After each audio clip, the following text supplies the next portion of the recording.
Picture this: a lone cowboy, parched and delirious, stumbling through endless dunes under a merciless sun. Jake Martinez thought he knew the desert until it betrayed him. What started as a routine cattle drive across the Arizona Badlands turned into a nightmare when a sandstorm separated him from his crew. Now, 3 days without water, his horse dead, and vultures circling overhead, Jake collapses into the sand, ready to become another forgotten skeleton in the wasteland. But death isn't what finds him. Instead, he awakens to find himself surrounded by faces he never expected to see: women, dozens of them, dressed in leather and adorned with turquoise, speaking a language he doesn't understand. They look at him not with pity, but with fascination, as if he's some exotic creature they've discovered. And in a way, he is. Because this tribe, isolated in a hidden canyon for generations, has never seen a man before. Jake's fight for survival has just taken an unexpected and dangerous turn. Jake Martinez had been riding the desert trails for 15 years, ever since his daddy put him on a horse at age 7 and told him that a real man knows how to read the land like a book. The old man had been right about most things, but he never warned Jake about hubris, about that dangerous moment when a cowboy thinks he has conquered the wilderness instead of just borrowed passage through it. That oversight would nearly cost Jake everything. The cattle drive had started smoothly enough. 200 head moving from the Martinez ranch to the auction yards in Prescott, a journey Jake had made at least 30 times before. His crew consisted of 5 experienced hands: Tommy, Miguel, Old Pete, and the Henderson brothers. They'd crossed the Sonoran stretch on the second day, that brutal expanse of sand and saguaro where the temperature could hit 120 in the shade, if you could find any shade. Jake had been riding point, as always, his chestnut mare Dolky keeping a steady pace as they guided the herd through a canyon pass. That's when the sky changed. One moment it was the typical endless blue, and the next it had turned the color of rust and anger. Jake had seen sandstorms before, but this one came at them like a freight train with no whistle. He barely had time to shout a warning before the wall of dust and wind slammed into them with the force of a physical blow. Visibility dropped to 0 in seconds. The cattle scattered in panic, the terrified lowing barely audible over the roar of the storm. Jake tried to keep his bearings, tried to remember which direction they'd been heading, but the wind spun him around like a toy. When he finally gave Dolky her head, trusting her instincts over his own, she bolted away from what she perceived as danger. Jake held on, hunched over her neck, sand pelting his face like shotgun spray, despite the bandana he'd pulled over his nose and mouth. They rode hard for what felt like hours, but was probably only 20 minutes. By the time the storm began to ease, Jake realized with growing dread that he had no idea where he was.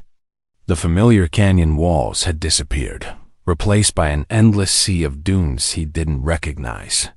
He called out for his crew until his throat was raw, but received no answer except the mocking echo of his own voice. The storm had pushed him far off course, into territory that didn't match any of his mental maps. For the first time in his adult life, Jake Martinez was genuinely lost. He rationed his water carefully that first day, knowing that panic was as dangerous as dehydration. Dolky needed water too, and he shared his canteen with her, watching with growing concern as her usual spirit began to flag. By nightfall, they'd found nothing: no stream, no cached water, no sign of civilization or even wildlife that might lead them to moisture. The second day was worse. The sun seemed personal in its assault, like it had singled Jake out for special punishment. His lips cracked and bled. His tongue swelled in his mouth. He gave Dolky the last of the water and dismounted to walk beside her, trying to preserve her strength. They were climbing now, moving through rocky terrain that offered at least some shade during the afternoon. Jake's hope lifted briefly when he spotted what looked like a canyon entrance, but it led nowhere, just a dead-end box canyon with walls too steep to climb. By the third day, Jake knew they were both dying. Dulcie stumbled frequently. Her breathing labored. Jake's vision swam with black spots, and he could feel his body beginning to shut down. When the mare finally collapsed mid-morning, unable to rise despite his pleas and tugging on the reins, Jake sat down beside her and stroked her neck as she died. He'd had that horse for 8 years. Leaving her body felt like abandoning family. He walked on alone then, with no real destination, just following the instinct that said moving was better than lying down to die. His daddy had raised him to keep going until there was literally nothing left to give. So Jake walked, even when his legs trembled, even when he could no longer produce sweat, even when the hallucinations started images of water, of his mother's kitchen table laden with food, of his crew coming over the ridge to rescue him. When he finally collapsed for the last time, face down in sand that felt like broken glass against his skin, Jake's last conscious thought was that at least the desert would be his grave. There were worse places for a cowboy to end up. He'd lived free, died free, and that was something. As consciousness faded, he could have sworn he heard singing women's voices, high and clear, like something from a dream or a memory of church. Then everything went black, and Jake Martinez surrendered to what he was certain was death. The first sensation Jake registered was coolness. Not the murderous heat of the desert, but actual cool air against his skin. Then came moisture. Someone was dripping water onto his cracked lips. His body responded before his mind could catch up, his mouth opening instinctively, desperate for every drop. He tried to open his eyes but found them crusted shut. Gentle hands wiped his face with a damp cloth, and when his vision finally cleared, Jake found himself staring up at a ceiling made of woven branches and dried mud. This wasn't heaven, and it sure wasn't hell. This was someone's home. He tried to sit up and immediately regretted it as his head spun and his muscles screamed in protest. A hand pressed firmly against his chest, pushing him back down, and Jake turned his head to see who had stopped him. What he saw made him wonder if he was still hallucinating. A woman knelt beside him, but unlike any woman he'd ever encountered.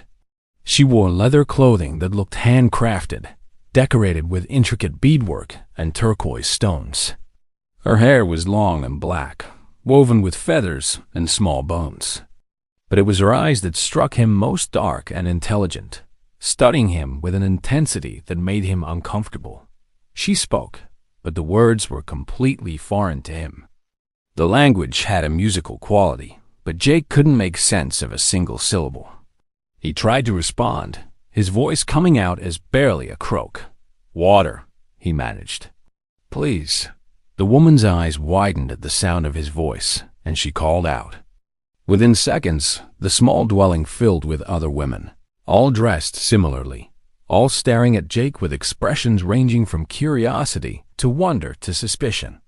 He tried to count them, 8, maybe 10, but they kept moving, circling him, some reaching out to touch his arm or his hair, then pulling back as if he might be hot to the touch. One older woman pushed through the crowd, and the others immediately deferred to her.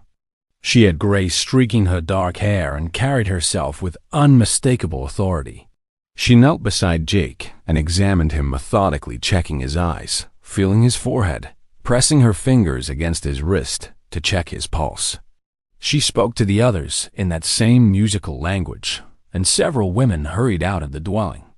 Over the next several hours, as Jake drifted in and out of consciousness, he was given water in careful, measured amounts. They fed him a thin broth that tasted of herbs and something gamey, rabbit, maybe, or desert bird. His body, pushed past its limits, accepted the nourishment gratefully. Through it all, there was always at least one woman watching him, sometimes more. They whispered among themselves, occasionally reaching out to touch him as if confirming he was real. When Jake finally regained enough strength to sit up properly, he found himself in what appeared to be a substantial village built into the walls of a hidden canyon. The dwellings were constructed from adobe and stone, blending seamlessly with the natural rock formations. He could see women of all ages moving about, some carrying water jars, others working with leather or weaving baskets, still others tending to what looked like small gardens in the shade of canyon walls. But what he didn't see, anywhere, was a single man. The realization hit him slowly, like sunrise rather than lightning. This was a village of only women. Children played nearby, all girls of varying ages. The hunters returning with game were women. The builders repairing a dwelling were women. Every face, every voice, every person he could see was female. The older woman who had first examined him returned, this time with a younger woman who appeared to be in her 20s. This younger woman studied Jake for a long moment, then spoke in halting, broken Spanish, a language Jake understood, thanks to working with Mexican ranch hands his whole life. "You are man," she said, the words clearly difficult for her. "First man we see. You come from where?" Jake's mind reeled. First man they'd seen? How was that possible? "I'm from Arizona," he said slowly in Spanish. "I got lost in the desert. My horse died. I thought I was going to die too. Where am I? What is this place?" The young woman translated for the elder and the others who had gathered. Their response was animated, excited, with multiple women speaking at once. The translator held up her hand for silence, then turned back to Jake. "You are in Kahanara. Our people, we live here a long time. Many mothers of mothers. We hide from outside world. You are first outside person to find us in ... double quotes." She paused, searching for words. "Many years. But where are your men?" Jake asked. "Your fathers, brothers, husbands?" The question caused a ripple of confusion among the women. The translator consulted with the elder, then turned back to Jake with an expression he couldn't quite read. "We have no men. Never have men. Daughters only born. This is our way." Jake's scientific mind rebelled against the biological impossibility of what she was claiming, but he was too weak to argue. Nothing about this situation made sense. He was in a hidden canyon village populated entirely by women who claimed they never had men among them, speaking a language he'd never heard, living in a way that seemed untouched by the modern world. He'd ridden these deserts for years and never even heard rumors of such a place. "The elder says you must stay," the translator continued. "You are weak. Desert kill you if you leave now. When strong, we decide what to do with you." Something in her tone made Jake's survival instincts prickle. "What do you mean? Decide what to do with me?" The young woman smiled, but it wasn't entirely reassuring. "You are ... how you say. Very interesting to us. Man from stories, but real. We have many questions. Elder says you are gift from spirits, or maybe test. We will see." As she spoke, Jake noticed something that made his blood run cold.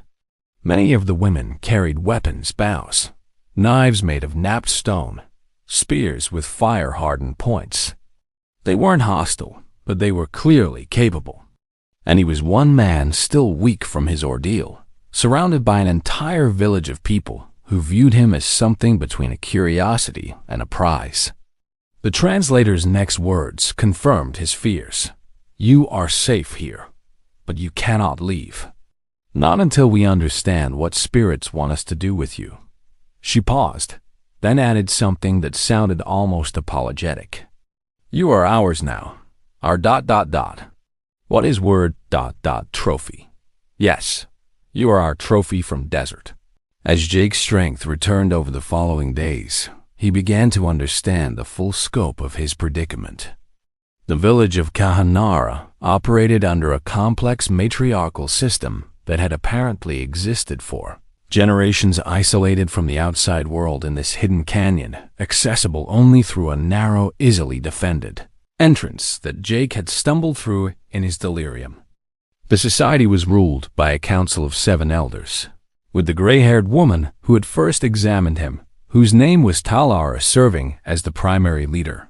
The young translator, who introduced herself as Yanni, had learned Spanish from her grandmother, who had apparently encountered Mexican traders decades ago during a rare expedition outside the canyon.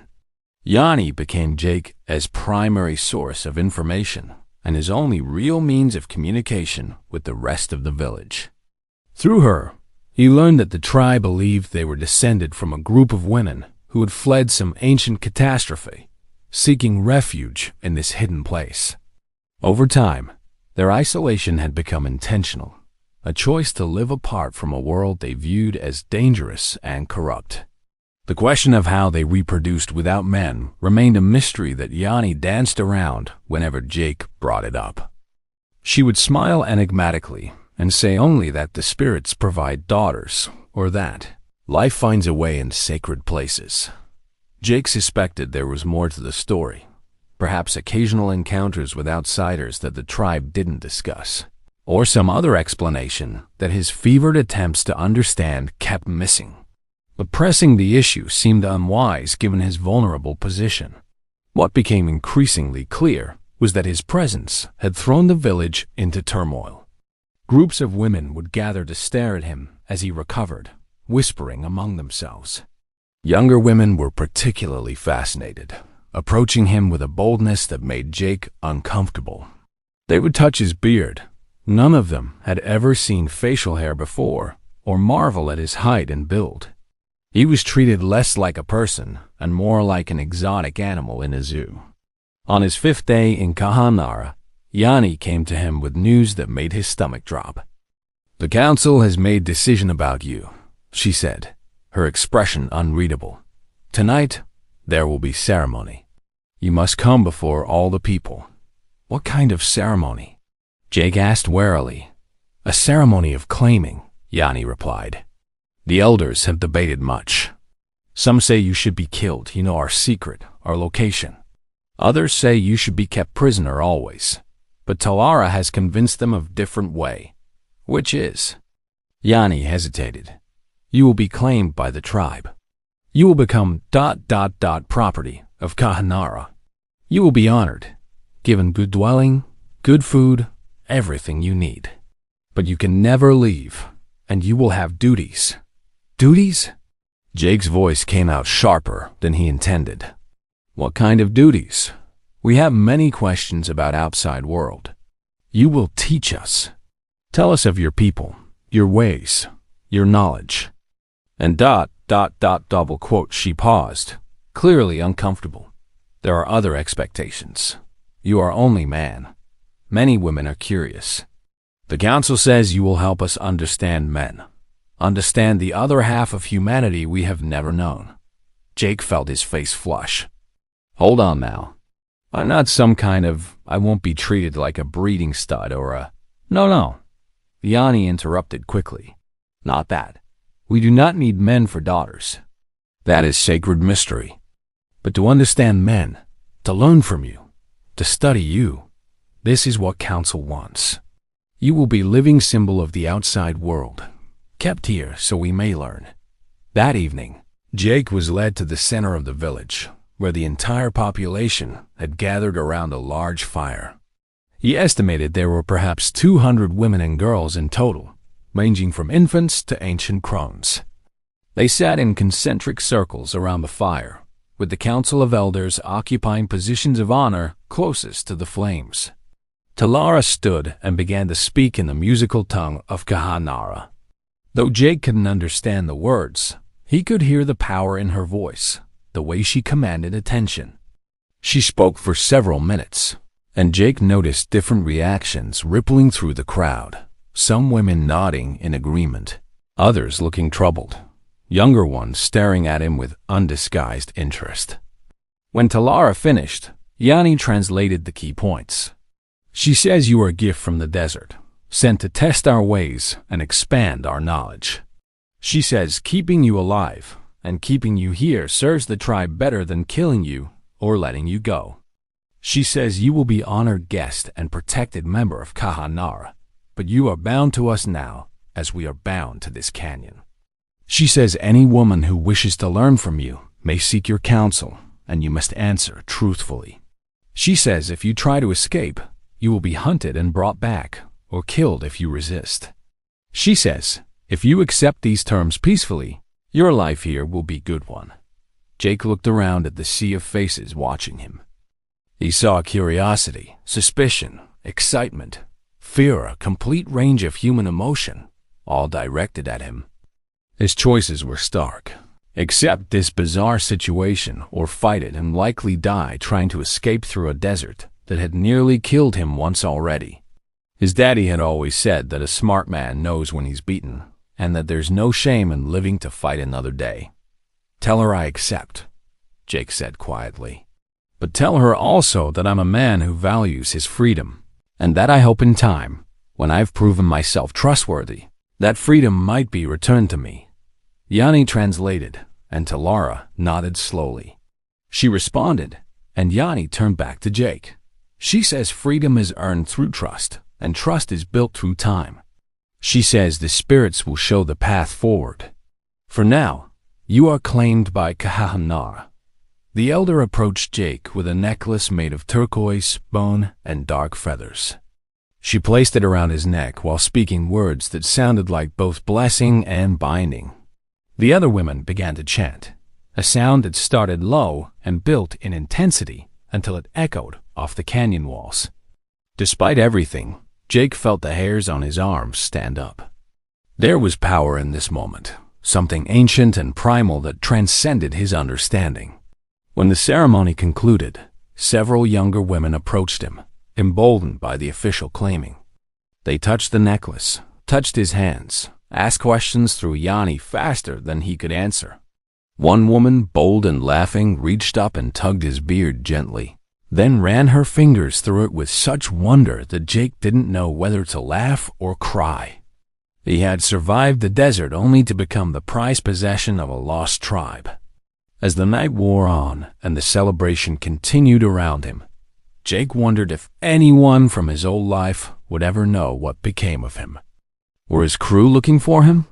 Had they made it through the storm? Would anyone think to search this deep into uncharted territory?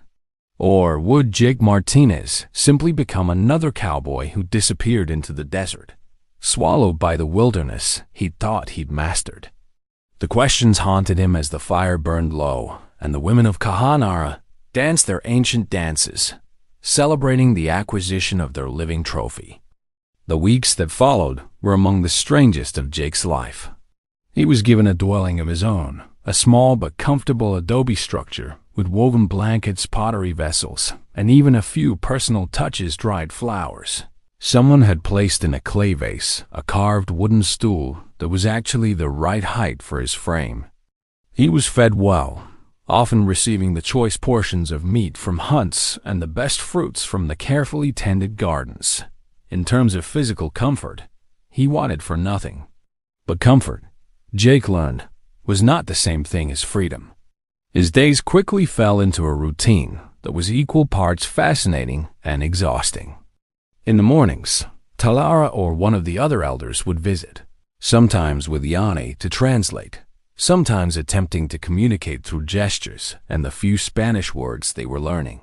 They asked him about everything: the structure of outside society, the role of men, the concept of marriage and family as he understood it, the tools and technologies that existed beyond the canyon. Jake tried to answer honestly, though he often struggled to explain concepts that he'd always taken for granted. How do you describe a railroad to someone who's never seen anything larger than a handcart? How do you explain currency to people who've only ever traded directly? The afternoons were usually reserved for what he came to think of as study sessions. Groups of women, usually 5 or 6 at a time, would come to sit with him and simply observe. They watched how he moved, how he performed simple tasks, how he sat and stood and walked. They were fascinated by the differences between male and female bodies, his broader shoulders, his facial hair, his deeper voice. Some of their questions were innocent, almost childlike. Others made Jake deeply uncomfortable, probing into areas of male anatomy and function that he would have never discussed with women in his former life. Yanni explained that for a people who had never known men, he represented a complete unknown.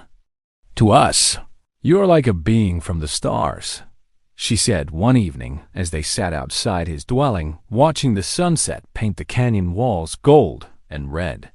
"We know men exist, from old stories and from rare encounters with traders at the canyon entrance generations ago. But knowing something exists and understanding it are different things. You are living knowledge.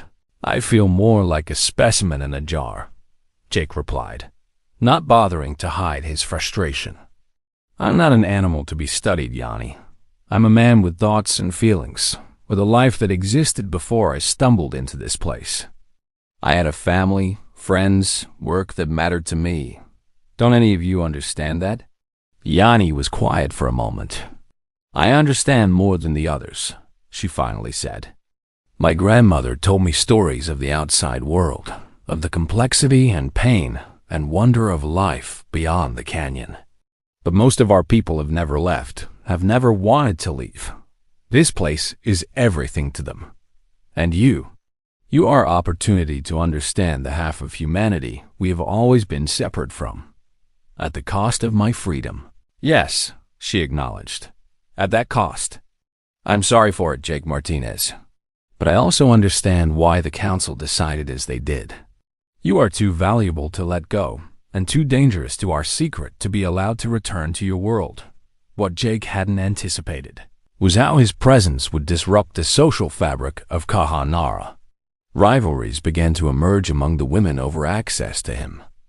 Some wanted to spend time with him for intellectual reasons, hungry to learn about the outside world.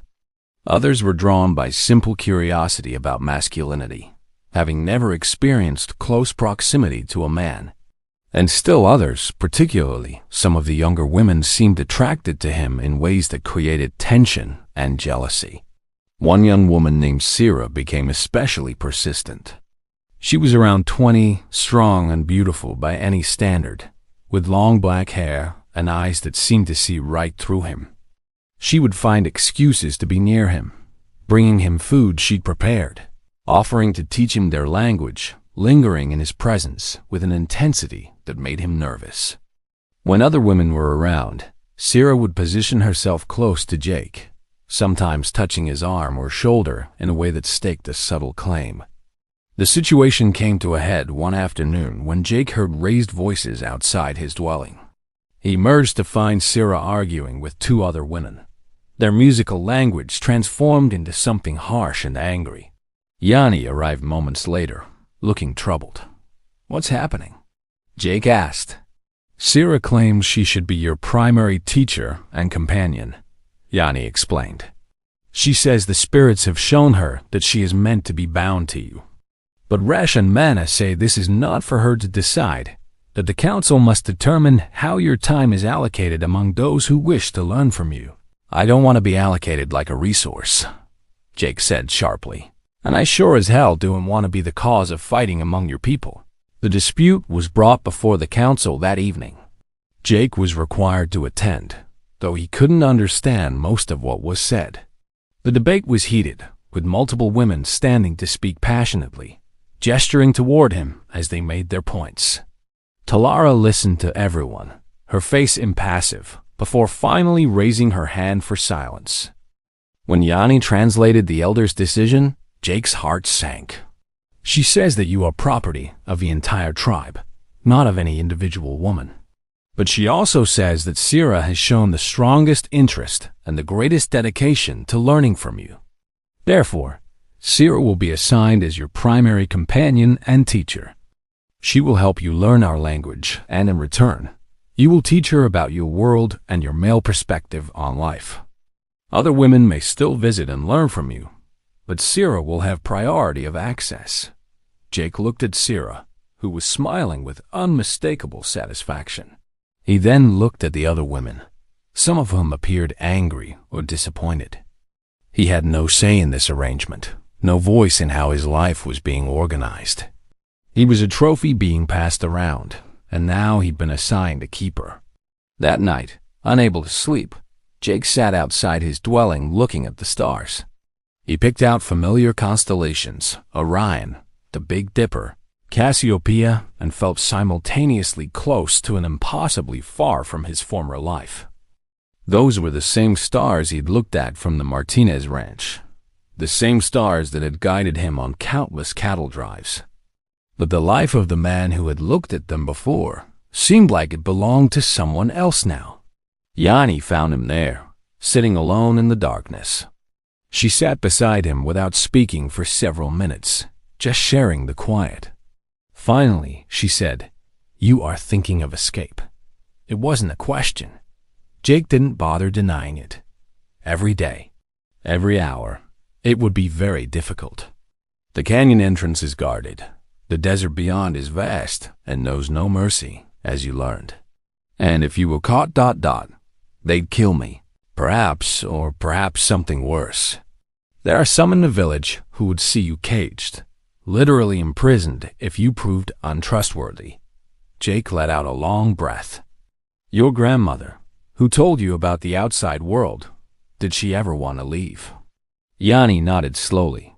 Yes, she did leave once when she was young. She made it to a Mexican trading post, saw the wider world. But she came back. Why? She said that freedom without family and community is just loneliness. She said the outside world was vast and full of wonders, but also full of cruelty and chaos. She said she chose to return to the life she knew, even if it was limited, because it was hers and she was valued in it. She said that sometimes the cage we know is preferable to the wilderness we don't. Jake thought about that for a long time. I'm not sure I can accept that wisdom, Yanni. I'm not built for cages, even comfortable ones. Then you will have to decide, she said quietly, whether you can build a life worth living within these canyon walls, or whether you will risk everything for the chance at freedom. Decide carefully, Jake Martinez, because that choice, once made, cannot be unmade. 3 months into his captivity, for that's what it was, regardless of the comfort and care he received, Jake had learned enough of the Kahanara language to communicate directly without always needing Yanni as translator. This independence was both a blessing and a curse, as it made him more accessible to the women who wanted to study him, learn from him, or simply spend time in his presence. Sira remained his constant companion, and he'd grudgingly admitted to himself that she was intelligent, curious, and genuinely interested in understanding his perspective on the world. But understanding and acceptance were different things. Sira had begun to express feelings for Jake that went beyond intellectual curiosity. She would bring him gifts, a carefully carved comb, a new shirt she'd made from the softest leather, a necklace of polished stones. She would find excuses to touch him, to sit close, to gaze at him with undisguised affection. And she had begun to speak openly about her desire to be bound to him in some kind of permanent arrangement. That seemed to be the Kahanara equivalent of marriage. Jake tried to be gentle in his rejections, explaining that he didn't share her feelings, that his heart was still tied to the world beyond the canyon. But Sira was persistent, and her public pursuit of him created an expectation among many in the village that they would eventually formalize their bond. The elders seemed to approve of the match, perhaps seeing it as a way to further integrate Jake into their society and reduce his flight risk. The situation reached a crisis point on a hot afternoon in late summer. Jake had been working with a group of women, teaching them about horse husbandry and cattle management knowledge that had little practical use in the canyon, but which they found fascinating nonetheless. When he returned to his dwelling, he found it transformed. New blankets covered the sleeping platform, fresh flowers adorned every surface, and his few possessions had been rearranged to make room for a second person's belongings.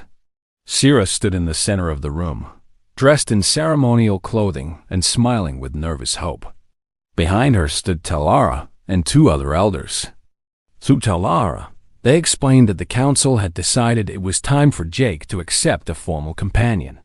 Sira had proven herself the most devoted and most suitable candidate. The binding ceremony would take place that evening, and after that, they would share the dwelling as partners. It was presented not as a question or a request, but as a decision that had been made for Jake as own good and for the good of the tribe. Something inside Jake snapped. All the months of patient acceptance, of trying to make the best of an impossible situation, of swallowing his anger and frustration, it all came roaring to the surface in a moment of pure rage. "No," he said, his voice dangerously quiet. "Absolutely not." The elders looked at him with surprise. They had expected compliance, as he had complied with everything else. Talara spoke, her tone suggesting that his refusal was not acceptable, that this had been decided. "I don't care what's been decided," Jake said, his voice rising. "I am not a doll to be dressed up and paired off according to your whims. I am not property to be assigned to whichever woman you deem appropriate. I am a human being with the right to choose my own path, my own partner, my own life. And I choose none of this." He turned to Sira, who had tears beginning to stream down her face. "I'm sorry," he said more gently. "You're a good person, Sira. In another world, another circumstance, maybe things could have been different. But I can't be what you want me to be. I can't love you just because it's convenient or because I'm trapped here. That's not fair to either of us." Talara's response came in rapid, angry Kahanara. Yanni, who had heard the commotion and rushed over, translated with obvious reluctance. "She says you are ungrateful, that you have been given every comfort, every courtesy, and you reject the honor of being bound to one of their finest women. She says your defiance proves what some on the council have always suspected, that you cannot be trusted, that you will always seek to leave, and that perhaps you should be dealt with more harshly." "Then do it," Jake said, his voice hard. "Chain me up, if that's what you want. Lock me in a cage. Kill me, if that suits you better. But I will not pretend to be happy in this gilded prison. I will not smile and play along and accept that my life ended the day I stumbled into this canyon. You want to study men? Then here is your first real lesson. A man without freedom is a man with nothing to lose." The silence that followed was profound. The elders stared at him with expressions ranging from anger to shock to what might have been grudging respect. Sira had fled the dwelling, her sobs echoing off the canyon walls. Other women had gathered outside, drawn by the raised voices, and they watched through the doorway with wide eyes. Talara spoke again, her voice cold. Yanni translated. "She says you will be confined to your dwelling while the council debates your fate. She says your defiance has consequences, and that you may come to regret choosing pride over wisdom." Guards were posted outside Jake's dwelling, the first time he'd been under obvious watch since his arrival. For 3 days, he was allowed no visitors except those bringing food and water. He could hear the village's activities continuing outside, could hear the debates that raged in the council chambers, could sense the division his outburst had created among the people. On the 4th day, Yanni came to him. She looked tired and troubled. "The council is divided," she told him. "Some want you executed as a dangerous influence. Others want you imprisoned permanently. But Talara has proposed a different solution, and I think she has the votes to carry it, which is a test. You will be given a chance to leave the canyon escorted to its entrance and released. You will be given water, supplies, enough to have a real chance of surviving the desert. But before you leave, you must swear an oath on whatever you hold sacred that you will never reveal the location of Kahanara, never lead others here, never speak of us to anyone in the outside world." Jake's heart leaped at the possibility of freedom, but he forced himself to think carefully. "And if I refuse the oath, then the harsher punishment will be implemented. They will not force you to bind with Sira, but you will never leave this canyon alive." Why is Talara offering this? What changed her mind? Yanni smiled slightly. "Your outburst. You spoke truth that made some of the elders uncomfortable. You made them question whether keeping you here against your will was truly just, whether turning you into a trophy was truly honoring the gift the Spirit sent. And you made them wonder whether the knowledge they gained from you is worth the cost to your soul." Talara is old and wise enough to recognize that some prisoners break rather than bend, and a broken man teaches nothing worth learning.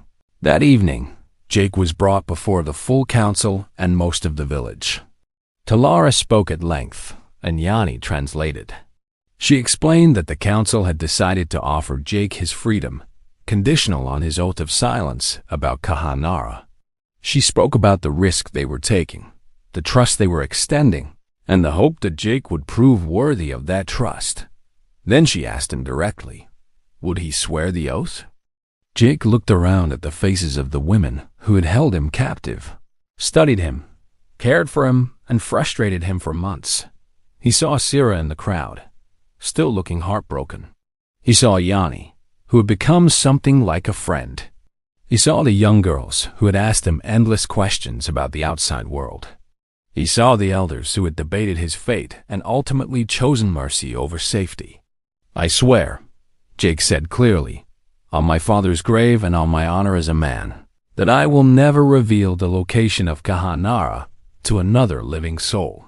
I will never lead anyone here, never speak of your people's existence, never betray the trust you are placing in me. This canyon and everyone in it will remain a secret I take to my grave. Talara studied him for a long moment, then nodded slowly. She spoke, and Yanni translated. She says the spirits will hold you to this oath, even if human law does not. She says, if you break your word, you will carry that dishonor for the rest of your days. She says you are free to go, Jake Martinez. May the desert be kinder to you on your journey out than it was on your journey in. The preparation for his departure took 2 days.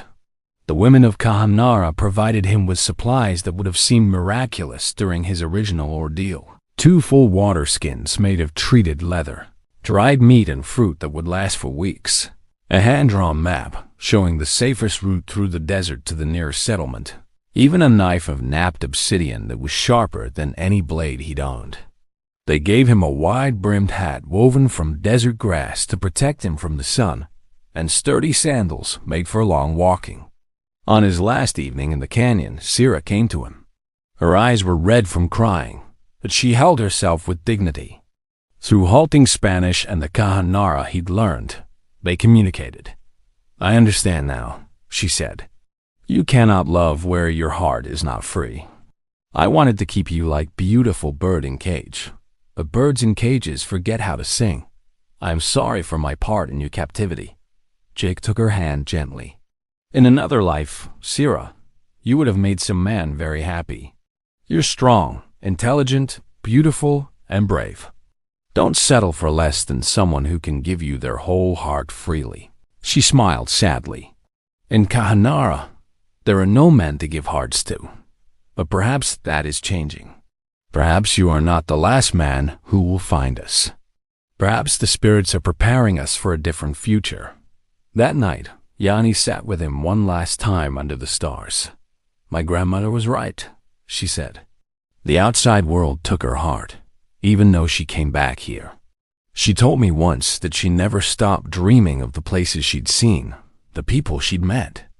I think part of her died when she returned to the canyon, even though she lived many more years. Do you want to leave? Jake asked. I can't tell anyone about Kahanara. But if you walked out with me, if you chose to leave on your own, Yanni shook her head. I have thought about it many times, especially since you arrived. But this is my home, my people. And someone needs to remember that the outside world exists. Someone needs to keep that knowledge alive for the next generation. Perhaps that is my purpose, to be the bridge between 2 worlds, even if I only stand on one side of it. You're wiser than most people twice your age. Yanni, wisdom is small comfort when you are curious about everything beyond your reach, she replied with a slight smile. But it is what I have. At dawn, Jake was escorted to the canyon entrance by a group of 6 women, all armed, all watchful. They were there to ensure he actually left and to protect him from any dangers on the journey to the desert's edge. Talara came as well, her presence a final seal on the council's decision. At the narrow entrance where the canyon walls pinched together, where Jake had unknowingly stumbled through months ago, more dead than alive, the group stopped. Talara placed her hand on Jake's chest, over his heart, and spoke in Kahanara. Yai, who had come to see him off, translated. She says, "Go with the Spirit's blessing. Remember your oath. Remember that we chose to trust you when we could have chosen fear. Honor that trust, and may your path be true." Jake nodded, unable to speak past the lump in his throat. Whatever else this place had been, prison, refuge, source of frustration and wonder, it had also saved his life. These women, for all their strange ways and uncomfortable decisions, had taken him in when he would have died, had healed him, had ultimately let him go. He turned to leave, then paused and looked back one last time. The women of Kahanara stood in the canyon entrance, a tableau of faces both familiar and forever mysterious. He raised his hand in farewell, and several of them raised theirs in return. Then Jake Martinez walked out of the hidden canyon and back into the desert that had nearly claimed him. This time, though, he was prepared. This time, he had a chance. The journey out took 12 days of careful walking, following the map's guidance to water sources and sheltered camps. The supplies the women had given him were perfectly calibrated to the journey. He never ran out of water or food, never found himself without what he needed. When he finally stumbled into a small ranching settlement on the edge of the Arizona territory, sunburned and exhausted, but very much alive, the people who found him thought he was just another cowboy who'd gotten lost in the Badlands. They asked him where he'd been, what had happened to him. Jake told them a simple story. He'd gotten separated from his crew in a sandstorm. His horse had died, and he'd wandered for days before finding water and game that had kept him alive. He'd lost track of time, lost his bearings, and had to wait for his strength to return before attempting to walk out. It was a story that fit the facts of his disappearance without revealing the truth. No one questioned it. Men got lost in deserts all the time. Some died, some lived. Jake had lived, and that was all that mattered.